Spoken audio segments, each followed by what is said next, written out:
You're listening to Customer Spotlights, where we dive deep into the journeys of e-commerce founders who are making waves in the industry. Tune in as they share their experiences, strategies, and lessons learned, offering a behind-the-scenes look at what it takes to succeed in the fast-paced world of e-commerce.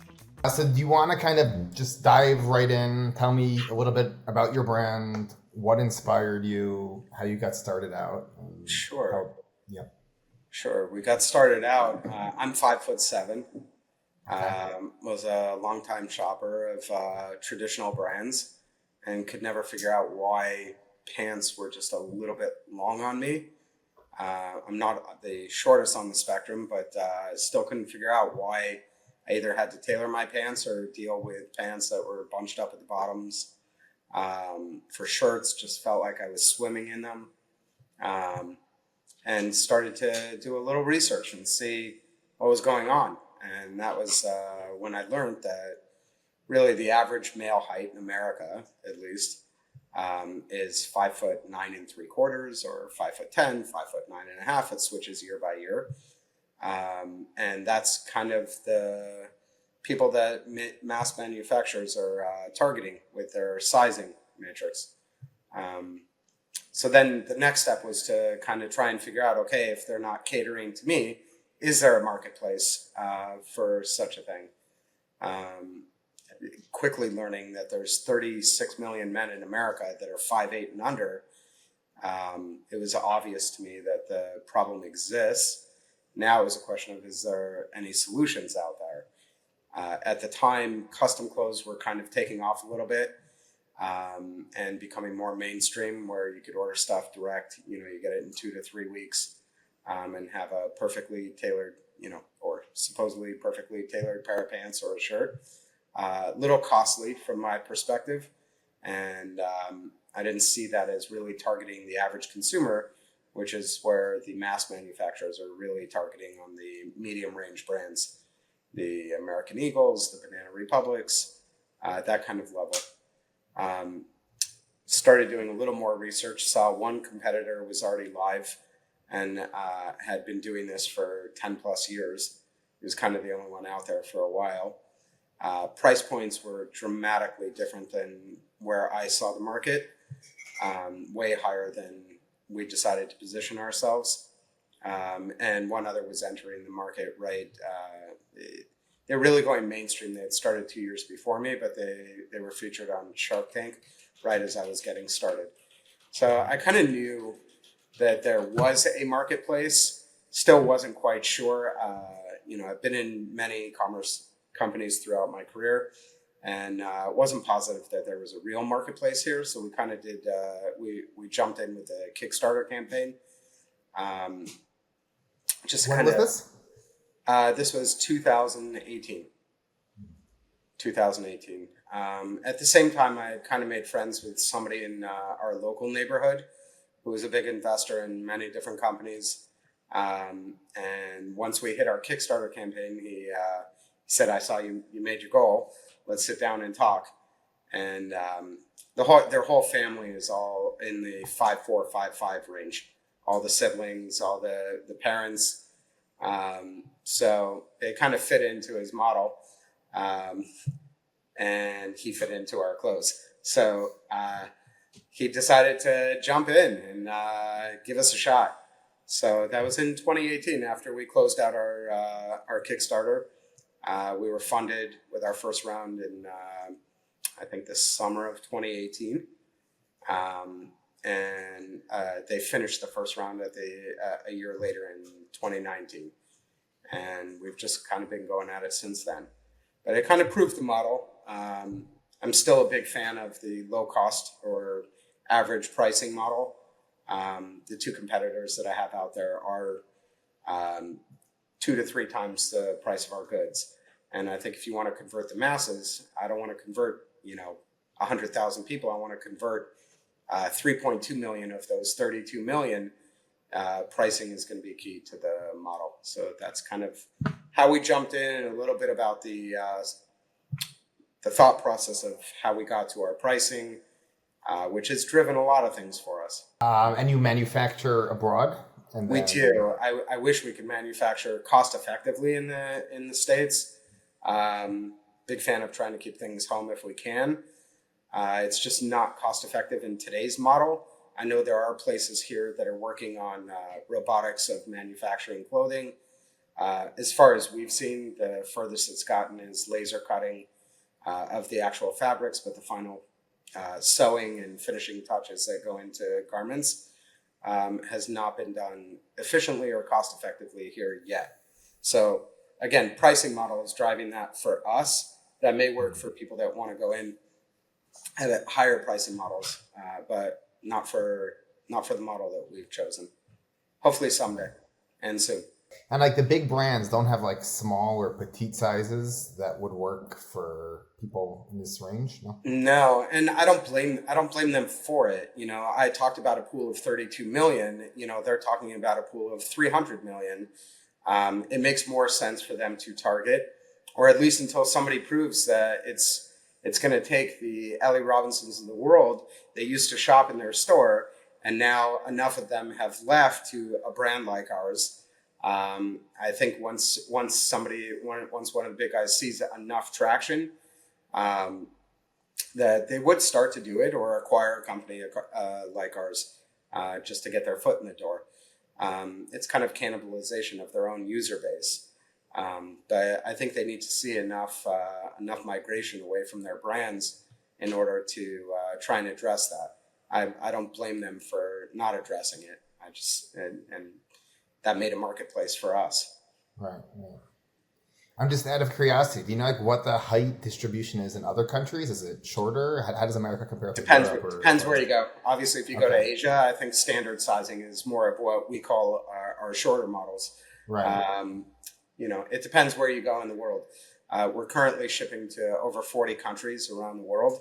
So we are getting orders from lots of countries. And so the problem exists. How deep it exists, we haven't researched enough because we're still trying to conquer the US first. And it's all online, or you also do like omni-channel? What's your exact, how does it work? Yeah, so we started the company as omni-channel. Back in 2018, we opened our first retail store in Cedarhurst on Long Island. We quickly started to branch out. We opened our second store on the fringes in Brooklyn, on the fringe of Crown Heights. And then opened a third store in Manhattan, and then COVID hit, and it was a good lesson for all of us. We were quickly expanding into retail when our real mindset was really an online strategy for our business, and it gave us the opportunity to close those stores down, kind of get refocused with the whole team just online. And ever since that happened, you know, it's been a rapid upward trajectory. I think it was a big distraction for us. I think those things can happen for brands if they've succeeded and hit thresholds online.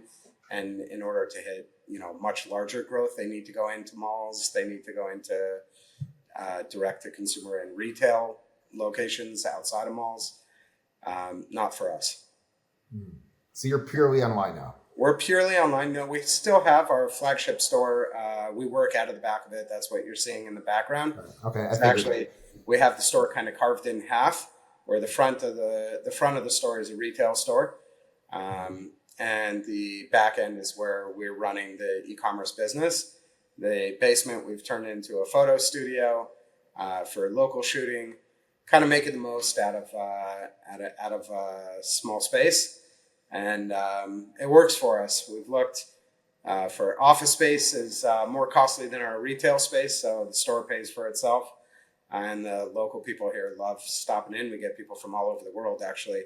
Whenever they land at JFK, if they know us, they've seen us, they'll hop over. And it's 15, 20 minutes from JFK, and we get shoppers from all over the place.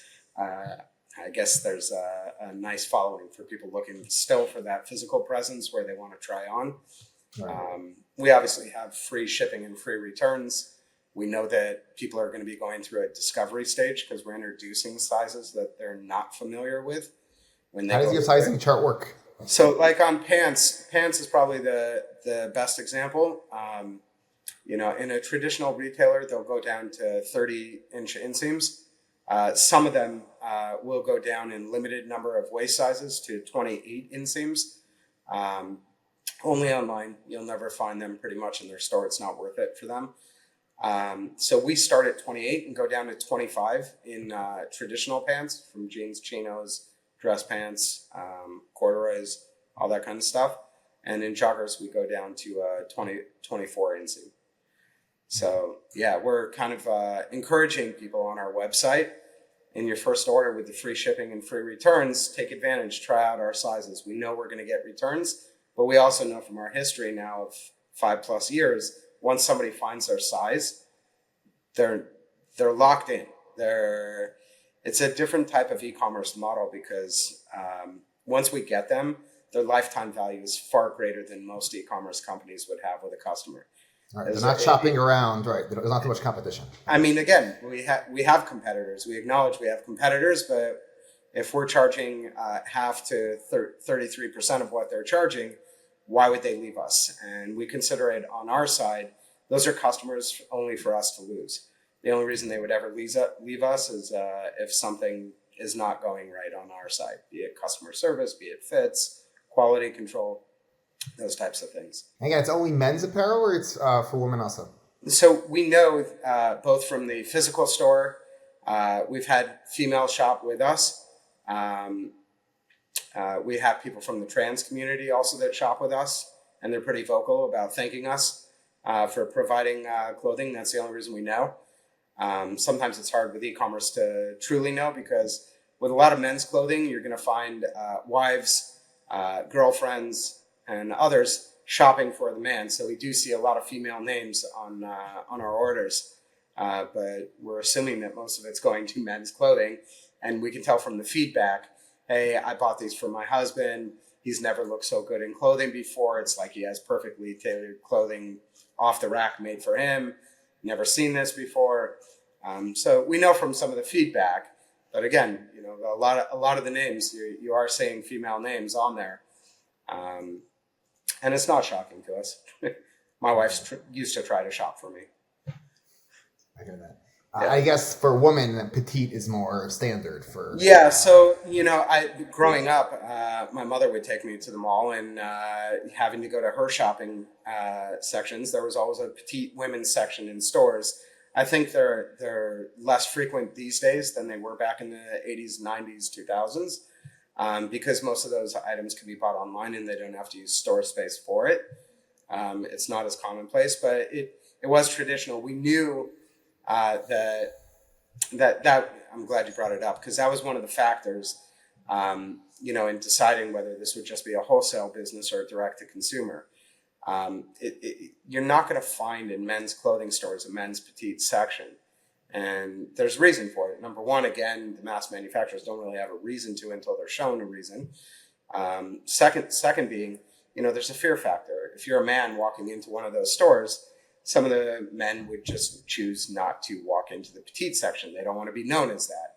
Whereas online kind of opens that up, that opportunity for them, where they don't have to feel like they're shopping either in the kids section or, you know, I know in some of my earlier days, when I was quite a bit skinnier, I used to shop in kids sections.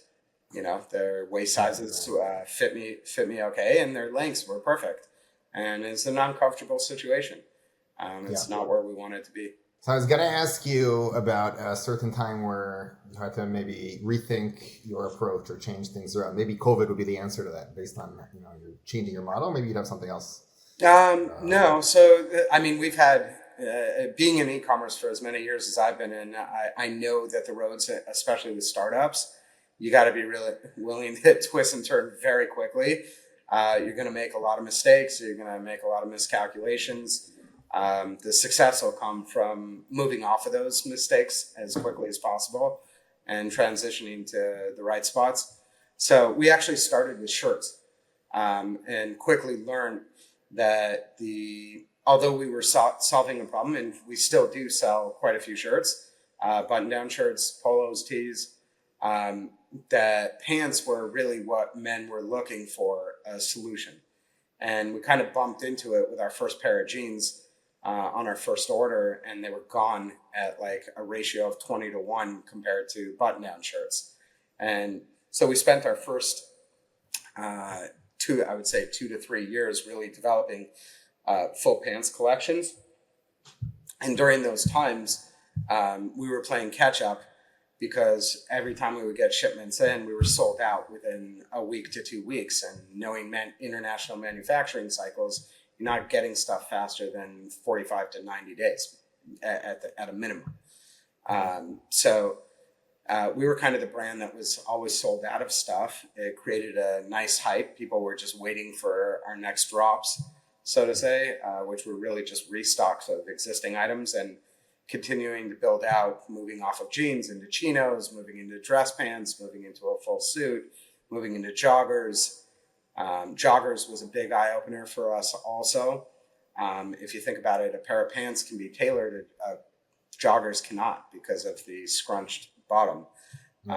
And so there was huge demand for joggers from us. And we continue to develop out that part of the business. So from product standpoint, crazy learning experiences, bad manufacturers, getting bad batches, going through a lot of the learning pains, especially when you're small and you don't have leverage. You can't get to some of the more medium-sized or larger-sized manufacturers. There was one point actually that we ended up in the same manufacturing plant for chinos as Banana Republic. It took us 3 years to get in with them, but we finally hit thresholds to get in with them.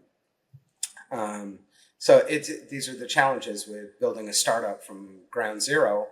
You're up against the wall. It's not easy. You're going to make mistakes, but again, pivoting off of those mistakes and getting on the right tracks as fast as possible. It's all there. Advertising and marketing, another pitfalls, for retail brands, making sure every dollar spent is really bringing you back proper ROAS is huge. Thank God I have a really good team of e-commerce guys that have been in e-commerce for 15, 20 years. And, stopping a lot of those mistakes, either from happening at all or when they do happen, mitigating, how big the damage is and getting away from those things very quickly. Right. Where do you do most of your advertising? On Meta? It's mostly three-pronged. It's PPC, new customer acquisition campaigns, and retargeting campaigns. And the biggest successes have been Google and Facebook still. We try out all new platforms because we're kind of agile and we're a small, fast-working team. So we try everything that comes out. Some of them just aren't even ready for it. They know they want to be in it. We try them out, and until their algorithms get more solid and deliver real results, we tried it. We do monthly calls with some of these people. They ask us to test more stuff because they understand that we're not going to be one of the companies that just throws them money. We're going to demand returns on our investment. Yeah. Right, for sure. It's interesting what you were saying about your stock outs, because a lot of times we tell companies that, you want to have a good inventory turnover, but if it's too high, it leads to stock outs and you could lose customers to competitors. But I guess you're pretty unique in the market. So it kind of might even be the opposite. You create a hype and there's not too much competition to go to. So people are just kind of waiting online for your product. Yeah, it almost accidentally worked for us as a strategy for 2 to 3 years. But then at a certain point, once you get big enough, people are just kind of frustrated and you see comments flying around. They never have, I come to the site and they never have stuff in stock. Obviously, if they're tech savvy, we have a button on when an item is sold out in their size and color that they can just hit back in stock and get a text message as soon as our third-party logistics receives that size and color into stock. They can be the first ones to grab it. But, that worked for a while, but eventually people want to know that the stock is there whenever they're ready to buy, not when we have it. So, again, good growing pains. So these days we actually just went through a 14-day period. At the beginning, we got bought out of too much stuff that we knew was going to get sold out during holiday season. We had a massive delivery that was scheduled for January 1st. It didn't come in until yesterday, until the 14th. And so we did have a 2-week kind of stock out period. And it builds up that desire again, which is nice. but sales aren't there, and during those periods, and you're just kind of waiting. What are your financial management tools and operations look like? You're it. No, I'm joking. Um, we try. I'm glad I made you laugh. We try and stay as lean. I think at the beginning, as real e-commerce guys, we kind of test so many apps, so many different platforms. My guys are constantly showing me new things that they're plugging in, that they're testing, and then they're gone within a day or within a week. And you kind of have to do that in order to end up with the right places. Like I jokingly, I said Finaloop before, but as an example, we were sitting. I thought the appropriate move as a startup. It seemed like QuickBooks Online was really targeting startups, and they were. What we didn't know was how rapidly we would grow out of their system. That their system couldn't handle volumes like we were doing. I think they're more targeted at Etsy sellers that are, people that are selling small batches of orders of things, and then looking through, let's say, just staying in the accounting software, just staying there. We interviewed and tested all the big boys. Of course, our accountants yelled at us that you need to be on hosted QuickBooks and all this kind of stuff. And my guys are like, these guys are archaic. Their systems are not built for modern day e-com companies. I found this other company that you should take a look at, and that's how we ended up with Finaloop. And I'm happy that we did. It basically eliminated the need for us to have. Sorry, here's a little plug for your company. It eliminated the need, kind of, for us to have on staff, controller, somebody doing daily reconciliations with the AI tools that are built into it. I've never had to do that myself in previous companies. I've always had people working for me that did, but I'm happy to do it and get my hands dirty. And with software like that, it enables us to do that. So that's kind of our MO when it comes to picking softwares, is stuff that we're going to learn how to use. We're going to learn all the rules. We're going to learn all the guidelines with each of those needs of those softwares. But we're not going to continue to hire and hire and hire. We still have the same internal group of 5 people that we've basically had. We're in business for 5.5 years, and I think it's been 4.5 years. We've had the same 5 people. Wow. So we're very careful. We used to manage our own delivery services, picking, packing. We used to warehouse here out of our local store. We quickly grew out of that, and then it was trying to find who is the right 3PL fit for us. While there are many big ones out there, finding the right one, and again, we're more tech oriented, where we want to keep things as lean and as synced up as possible, without gaps. So finding the right one for us took us to like just below the top tier people, finding one that was really good tech, that integrated with systems really well and seamlessly, and we don't really have to worry about it. And they were price competitive, so that's how we make our selection on that. Same thing goes for customer service. We used to do our own in-house customer service in the beginning because we want to know it, we want to own it, we want to see what the issues are and all that kind of stuff. Now the same person that was heading that up is heading up a whole outsourced team that's fully integrated with AI. We've been with them for years, and their machines learn and reduce the number of reps every single week that are using our stuff based on successful responses, how issues get resolved, customer satisfaction integrated into that. So trying to be as smart, fast, and lean as we possibly can be.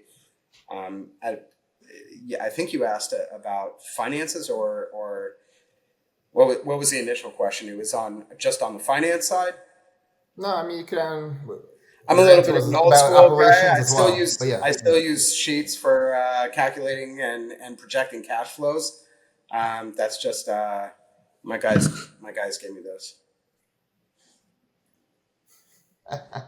Yeah, they make fun of me because I'm the old guy in the room and still using some old school tools. But for everything else, it really is Finaloop. Right. And Got it. yeah, we don't have a need for anything else as far as we can see.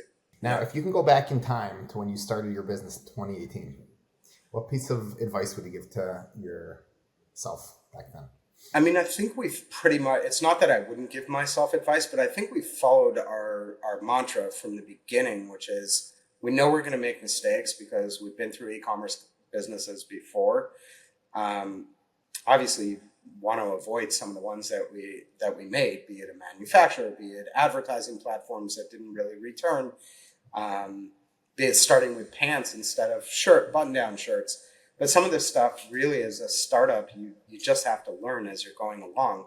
You really got to keep your eyes and ears open to what the market's telling you, what your customers are telling you, what's working and what's not working, and be able to move really quickly. I don't know. Some people say we were crazy for opening up retail stores. It's such a young company, but at the same time, it gave us incredible exposure to places that we otherwise wouldn't get. It also helps on your Google algorithms to have physical location. And having those locations, especially even when we shut down in COVID, they still existed as our Google property for another 2 years because things didn't reopen in those locations. So that even though, you could look at certain things as mistakes, but there's always benefits that come out of them. I mean, getting face-to-face customer feedback was also very helpful as an early stage. Although I keep mentioning I've been in e-commerce, I've never been in manufacturing and certainly not clothing. So getting face-to-face feedback is incredibly valuable. Do you have a particular item or article of clothing that you guys saw that you'd recommend to people that might be listening to this? I mean, I can say it straight out what our number one seller always is and probably always will be. It's jeans in medium wash color. Okay. So we make it in an ultra stretch and we make it in a regular stretch. We're about to come out. We've only, as a small growing company, we only had one style of fit.